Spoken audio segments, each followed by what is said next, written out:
Rolex is one of the most luxury brands in the world, valued today at around $8 billion. Its history dates back a century ago and began with an orphan teenager whose inheritance was stolen away from him. With nothing other than his determination to overcome his challenges, he ran away from his hometown and moved to another country. After a few years working his way out, he decided to follow his passion and opened a watchmaking business.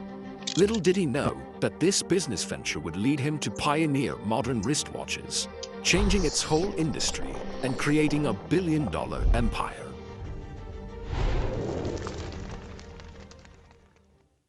Hans Wilsdorf was born in Kulmbach, Germany on March 22, 1881, by parents Anna and Johann Daniel Wilsdorf. He was the second son of 3 children. His family ran a fairly successful business that was passed down from his grandfather, selling iron goods, classifying them in the middle-range class. Unfortunately, his mother got ill during the next few years and died in 1892. To make it worse, a year later his dad would pass away too, leaving Hans an orphan at the age of 12. Now under the custody of his mother's brothers, his uncle immediately decided to sell his family's business and used some of the money for their education, putting all 3 of them in a nice prestigious boarding school called Ernestinum Coburg in Bavaria, Germany. Hans hated this decision early on and became depressed. While living in the new town, Hans was seen as an outsider and was often teased by other boys because of his religion. To get through his difficult childhood, he decided to put his focus on school. As he got older, he understood that even though he didn't like the decision of his uncles, it became an important factor for his success. Our uncles were not indifferent to our fate. Nevertheless, the way in which they made me become self-reliant very early in life made me acquire the habit of looking after my possessions, and looking back, I believe that it is to this that much of my success is due. Hans enjoyed reading books and became quite the bright student in school. The subjects he most notably excelled in were mathematics and languages, where he learned French and English. He was always curious about travel and knew that languages would be very useful, which would eventually play a big role in his career. During school, he became friends with a Swiss boy who would tell him stories of his birthplace in Le Chaux-de-Fonds, a city located in Switzerland that was well known for its long history in the watchmaking industry, and Hans became very intrigued about the place.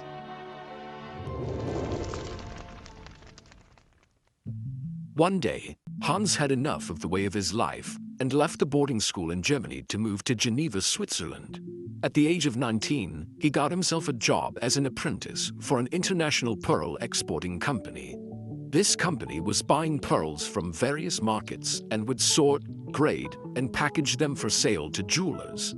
He noticed the company wasn't really creating anything, but was still making great profits. There, he immersed himself to learn their business tactics and was making good money for his age. One day, Hans received a letter from his friend who offered him a job for a company called Kuno Korten. Kuno Korten was one of the biggest high-quality watchmaking businesses at the time and was exporting about 1 million Swiss francs worth of pocket watches each year. They also produced some of their own watches from scratch.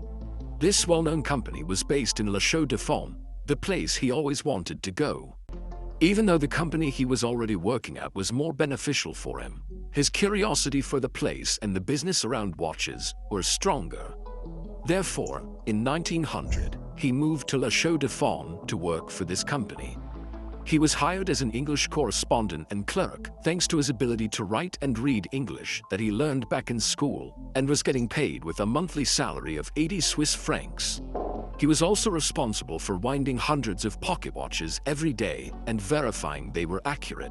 He picked up tremendous insight into watchmaking and obtained a big deal of knowledge about how all types of watches were produced. However, his time there was cut short. He had to go back to Germany and serve in the army after only 2 years at Kuno Korten. After his service at 22 years old, he moved to London, England to work for another company of high-quality watches.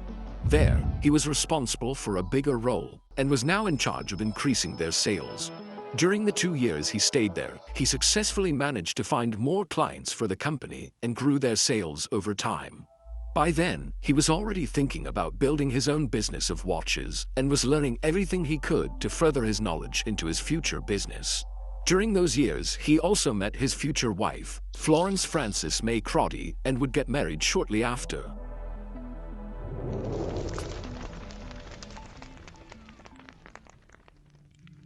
One day, Hans was sitting outside with his much older brother-in-law, Alfred James Davis, and talked about life and plans for their future. Hans told him he felt he was confident enough to open his own business of watches, but he just needed some capital. Alfred did have the money and knew how passionate Hans was about watches. Despite being very young, he took a chance on the German and told him he was going to help him on his business venture and was ready to invest his money. They shook hands together, and in 1905 they founded the Wilsdorf and Davis Limited, which would eventually become Rolex a few years later. They partnered up with a Swiss watch company called Hermann Egler, which was based in Switzerland, and started importing movements from the Swiss country to England, placing them in watch cases. They also opened an office in Bienne, Switzerland, to favor his partnership there. Soon after, they were specializing in the distribution of timepieces at affordable rates. Even though Hans was a lover of watches, there was one major thing he found unfavorable about the watch industry: pocket watches. At the time, wristwatches were mostly worn by women as jewelry and were looked down upon by some, the reason being for not being well precise on the time. These watches were much smaller than pocket watches and consisted of smaller movements, which would regularly make the clock either go faster or slower due to small details in the movements. This was the main reason why pocket watches were more popular at the time and was considered masculine for its bulky size. But for Hans, he mostly found it inconvenient to use. It was a little hassle for him every time he had to reach his hand in the pocket in order to see the time, especially when his hands were busy. Until then, it was thought to be almost impossible to create the perfect wristwatch that could consistently show the exact time and be in everyday use. My personal opinion is that pocket watches will almost completely disappear and that wristwatches will replace them definitively. Hans Wilsdorf, 1914. Hans predicted that sooner or later, wristwatches were going to be the new norm for everybody and was fully committed to finding a way to create the perfect wristwatch for it. He spent the next several years traveling to many countries all around Europe and met countless watchmakers to discuss about the small details of watches. During those years, he started to release his own wristwatches, beginning the same year he founded his company. One watch after another, he was crafting down on creating a better, high-quality and reliable wristwatch for men and women, applying what he learned from other watchmakers from his journey. Soon after, his company began to get some traction, and by 1908, it was one of the top firms in the watchmaking industry in England.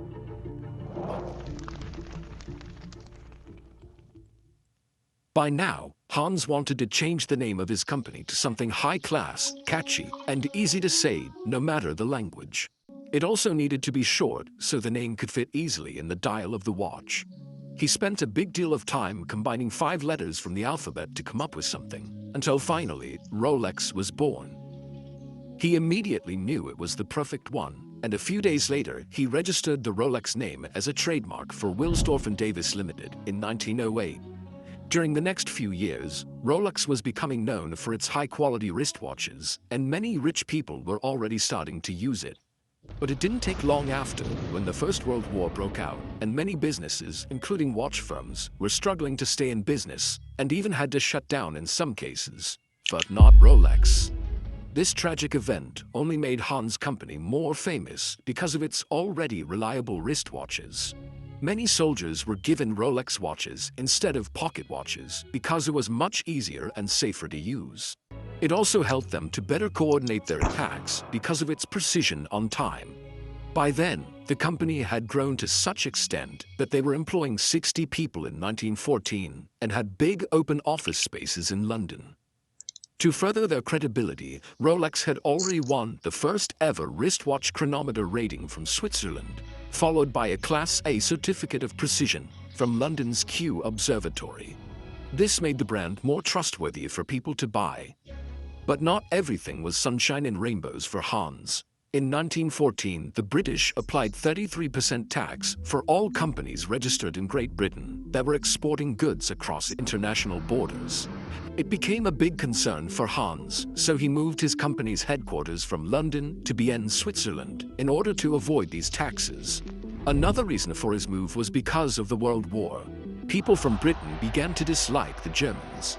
Since the name Hans Wilsdorf was clearly German, and even though he registered Rolex before, he was still using the Wilsdorf and Davis name in England, which was getting looked down upon. This also led him to completely switch his company name from Wilsdorf and Davis Limited to the Rolex Watch Corporation Limited in 1915. 10 years later, Hans would also register Rolex's famous trademark logo of the five-star crown, which became implemented from then on the dial of their watches.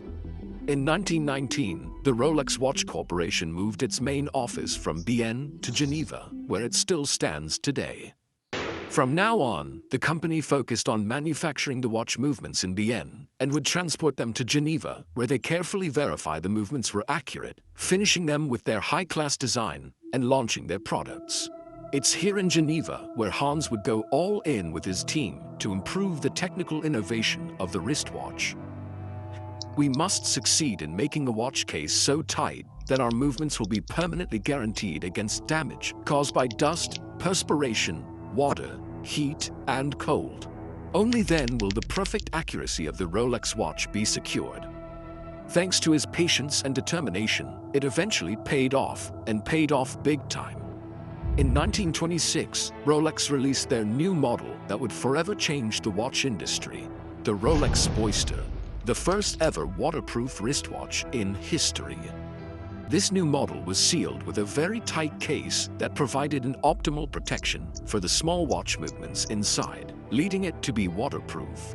Hans knew this was revolutionary and people would certainly be interested in it, but he decided to wait for the perfect opportunity to present it to the world in a very creative way.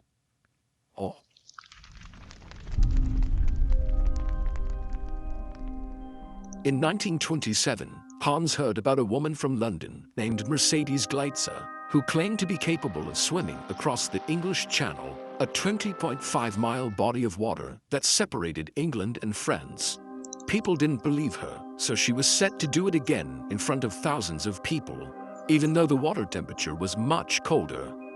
Hans saw the opportunity and encouraged her to wear a Rolex Oyster watch around her neck.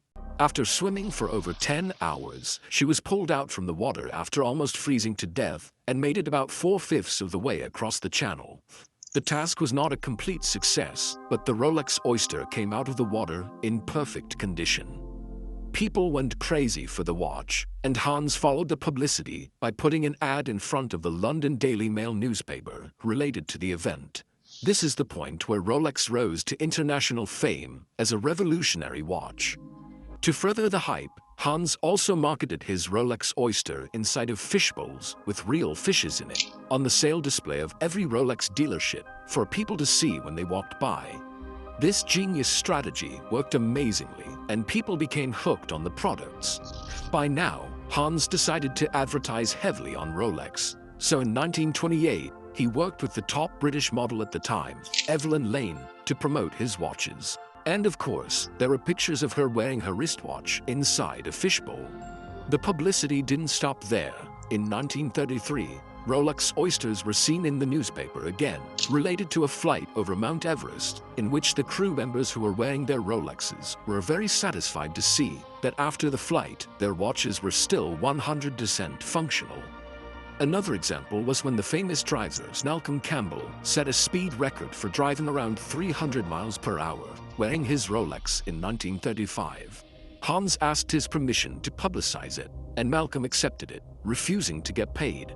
At this point, people began to perceive Rolex not only as a high-quality designed watch, but also as a trustworthy, reliable, and technical wristwatch that anyone can wear for everyday use. Only great marketing is needed to make a company successful.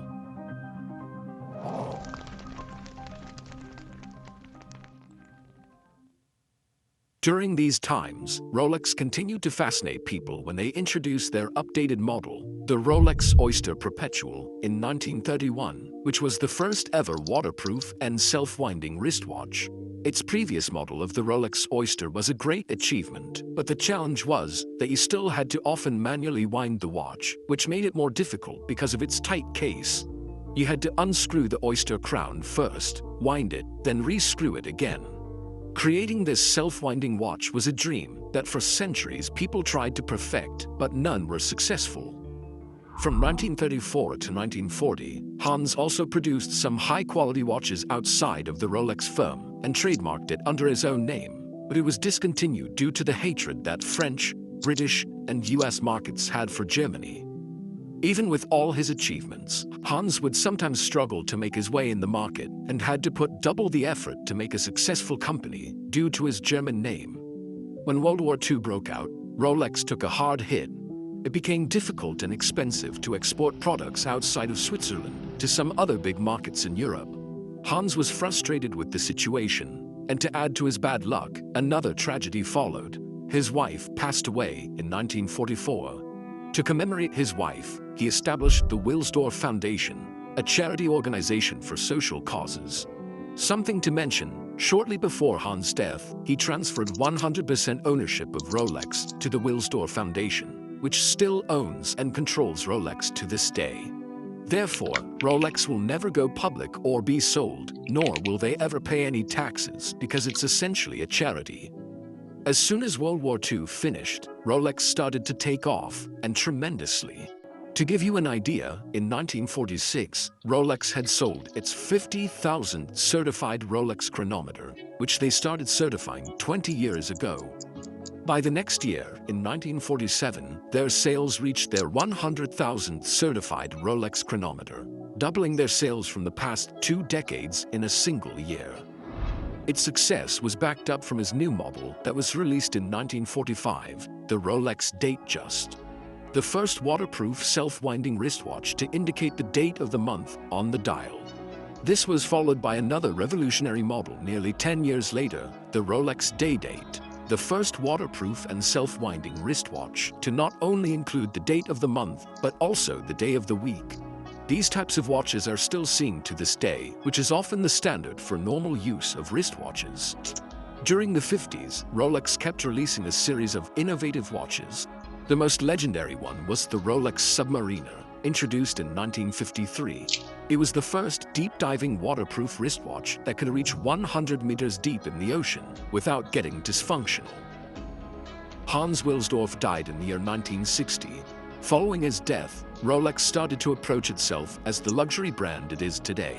The company focused their marketing more toward being an exclusive watch collection for people of high society, which worked.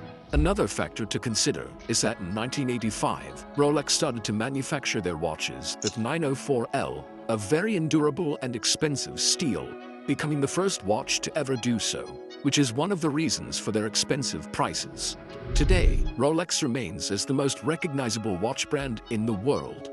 From an orphan boy who started with nothing, Hans Wilsdorf went for his own path and is responsible for changing the watch industry to what we know today. His passion for design and technical innovation has placed him on the list of one of the most influential men in the industry, and his legacy can be seen today in every person wearing a Rolex. Thank you all for watching. Make sure to subscribe, and until the next one.